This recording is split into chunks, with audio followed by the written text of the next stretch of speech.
Hello दोस्तों, नमस्कार। आपका फिर से स्वागत है आप ही के चैनल पीसीएस जेम्स पे। मैं विशाल आपका स्वागत करता हूँ वर्ल्ड ज्योग्राफी के अगले लेक्चर में, जहाँ हम आगे आने वाले कॉन्टिनेंट्स की बात करेंगे। इससे पहले हम ऑलरेडी बात कर चुके हैं एशिया के बारे में।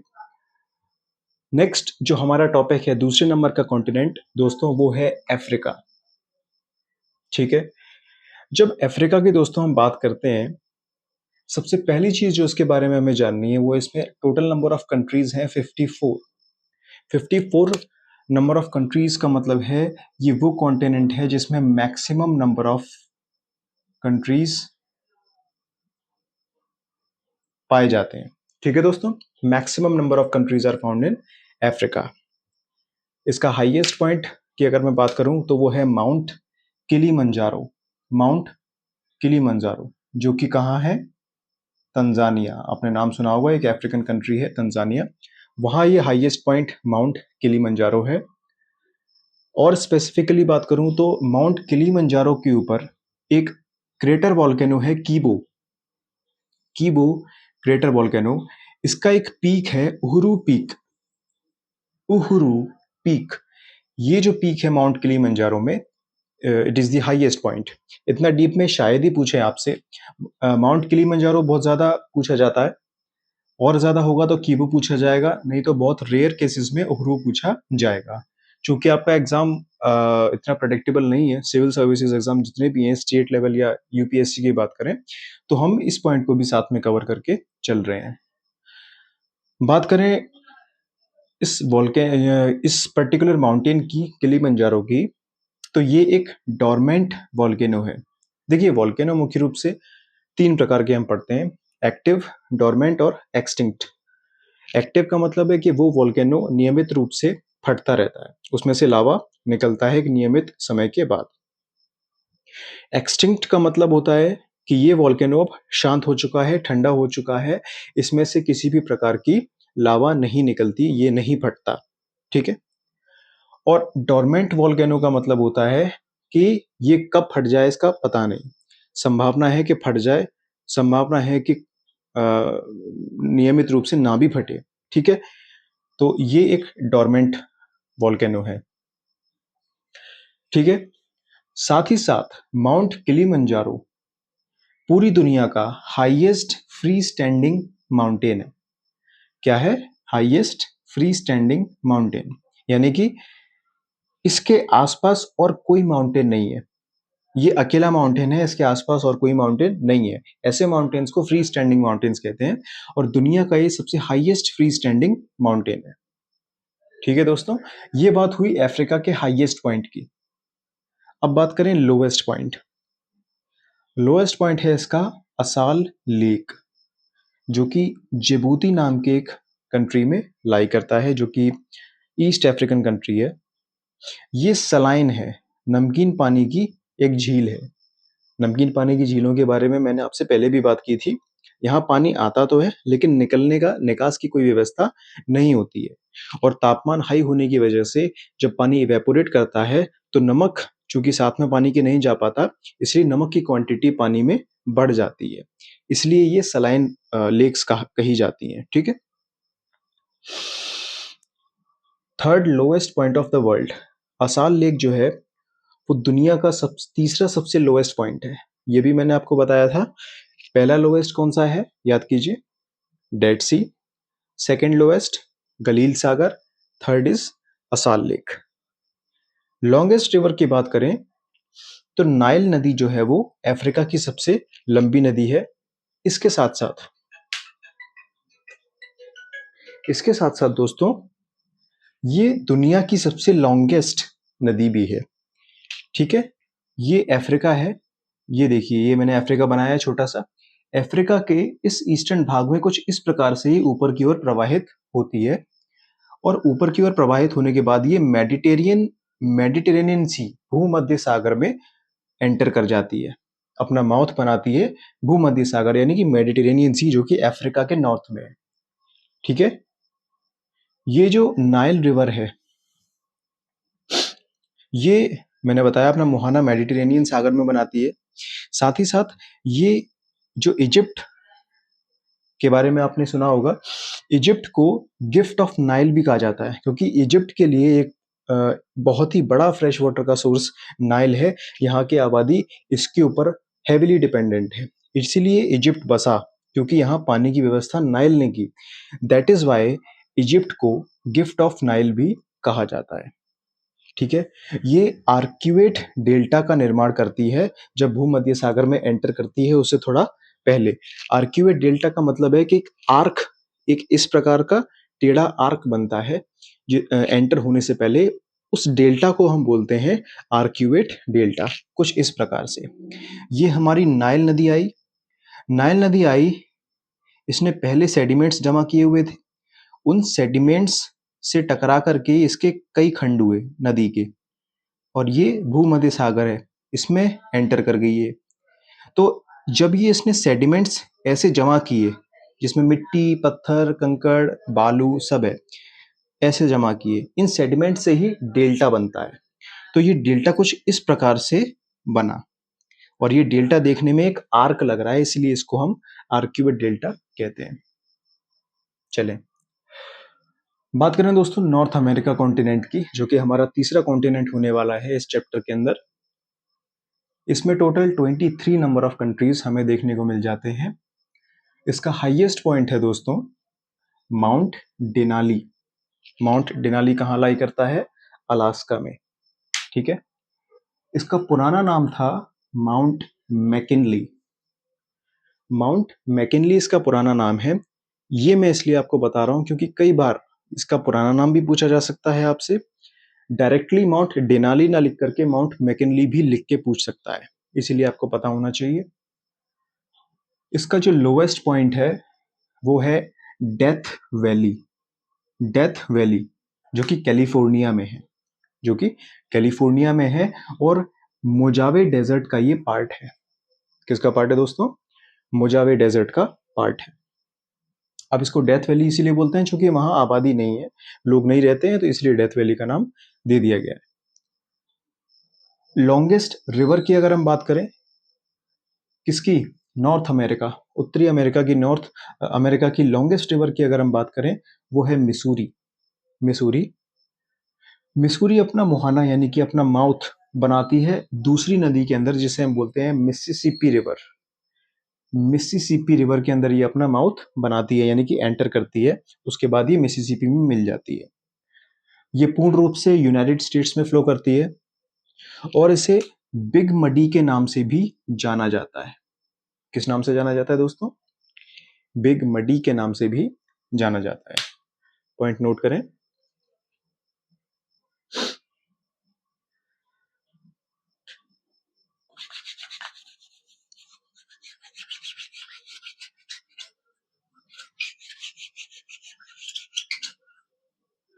अब जो नेक्स्ट कॉन्टिनेंट हम देखने जा रहे हैं दोस्तों, वो है साउथ अमेरिका। साउथ अमेरिका मेरे दोस्त। चलिए, देखिए दोस्तों, साउथ अमेरिका कॉन्टिनेंट की जब हम बात करते हैं, साउथ अमेरिका कॉन्टिनेंट की जब हम बात करते हैं,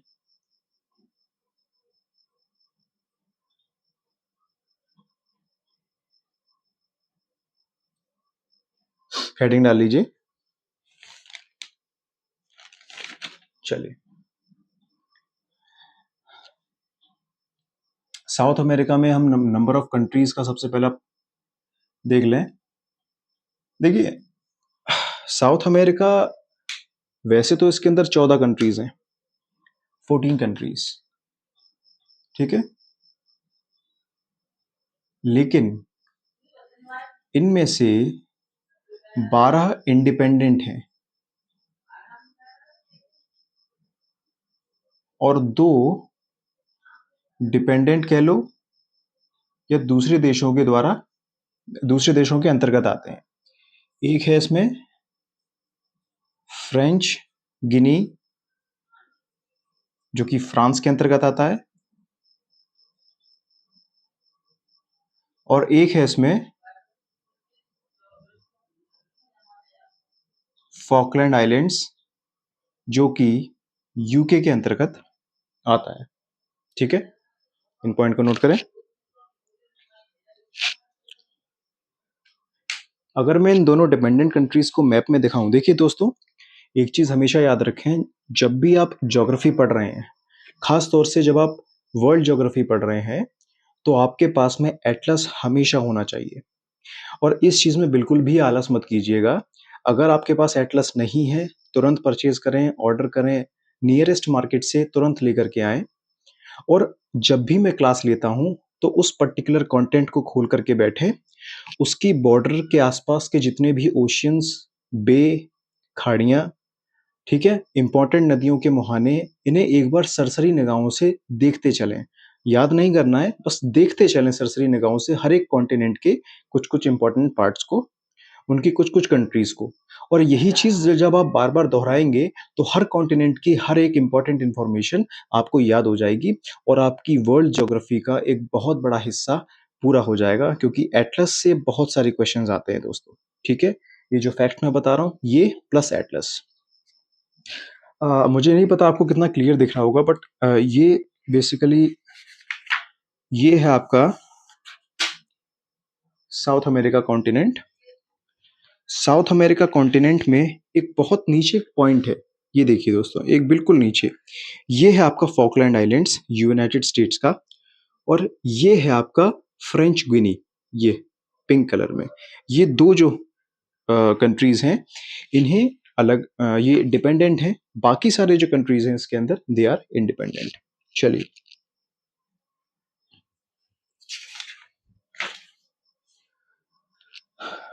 ठीक है दोस्तों, बात कर लेते हैं इसके हाईएस्ट पॉइंट के बारे में। इसका हाईएस्ट पॉइंट है मेरे मित्रों, माउंट एकोंकागुआ। माउंट एकोंकागुआ कहाँ है? अर्जेंटीना नामक कंट्री के अंदर। तुरंत आप देखेंगे अर्जेंटीना कहाँ है, तो अर्जेंटीना, ये ग्रीन कलर का जो आपको कंट्री दिखाई दे रहा है, दिस इज अर्जेंटीना। ठीक है, अर्जेंटीना के अंदर ये माउंट एकोंकागुआ है। It is the highest point of south America. ठीक है, ये किस पर्वत श्रृंखला में आता है? तो ये एंडीज माउंटेन्स रेंज में आता है। सर, एंडीज माउंटेन रेंज क्या है? ये देखिए, साउथ अमेरिका में ये जो ब्राउन वाला पार्ट आपको दिखाई दे रहा है, ये एंडीज माउंटेन रेंज है। और यहाँ कहीं आपका पाया जाता है ये particular mountain, which is the highest point of south America. ठीक है, इन पॉइंट को नोट कीजिए।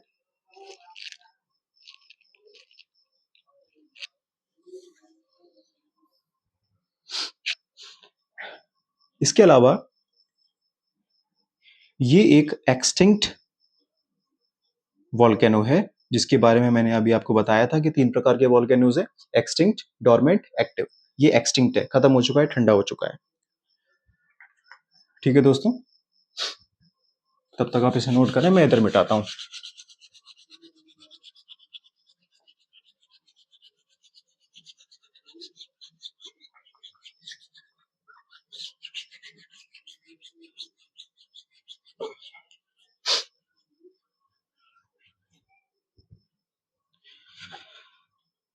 अब हमने इसके हाईएस्ट पॉइंट की बात की, इसे पॉज करके चाहे तो नोट कर लीजिए।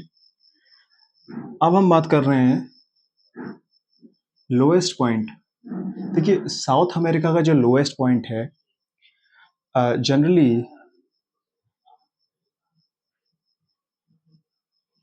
लगून डा कार्बन को बोला जाता है। लगून डा कार्बन, कहीं कहीं बोला जा सकता है वाल्डेज पेनिनसुला। मुख्य रूप से आप ये याद रखेंगे, इसे भी याद रखें तो कोई बुराई नहीं है। ठीक है, Laguna del Carbon, Valdes peninsula, it is the lowest point. और इसकी लॉन्गेस्ट रिवर की अगर हम चर्चा करें,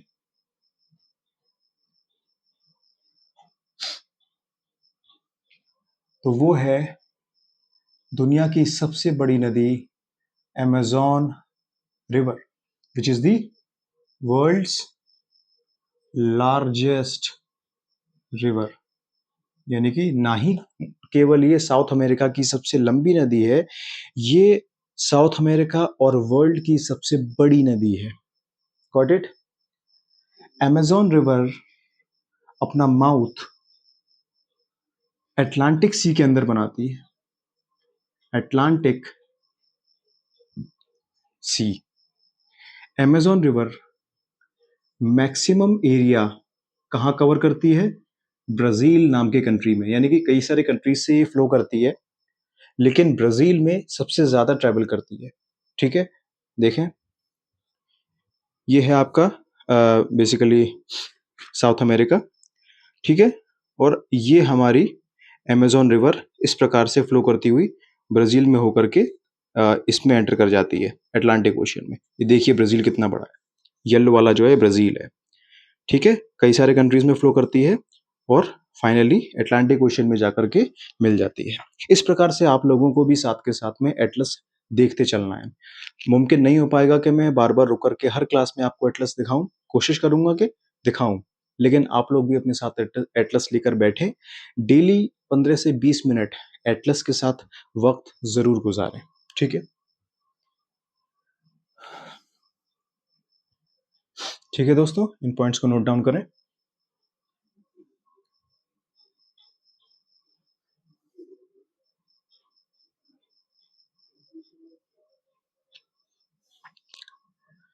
तो आज हमने बेसिकली 3 कॉन्टिनेंट्स को कवर कर लिया है। मोटा मोटा 3 कॉन्टिनेंट्स और हमारे बच रहे हैं, एक अंटार्कटिका, ऑस्ट्रेलिया और यूरोप। इन 3 कॉन्टिनेंट्स को एक छोटे से वीडियो में हम दोबारा से कवर करने की कोशिश करेंगे। कॉन्टिनेंट्स वाला पार्ट हमारा नेक्स्ट वीडियो में कंप्लीट हो जाएगा और फिर हम अपने अगले चैप्टर की ओर मूव करेंगे जहां हम ओशियंस के बारे में पढ़ रहे होंगे दोस्तों। ठीक है, आई एम श्योर मेरा ये लेक्चर आप लोगों को बहुत अच्छा लगा होगा। अपने वैल्यूएबल कमेंट्स ज़रूर दें, चैनल को सब्सक्राइब करें, अपने दोस्तों के साथ शेयर करें और लाइक करना बिल्कुल ना भूलें। ठीक है दोस्तों, बहुत बहुत धन्यवाद। जय हिंद।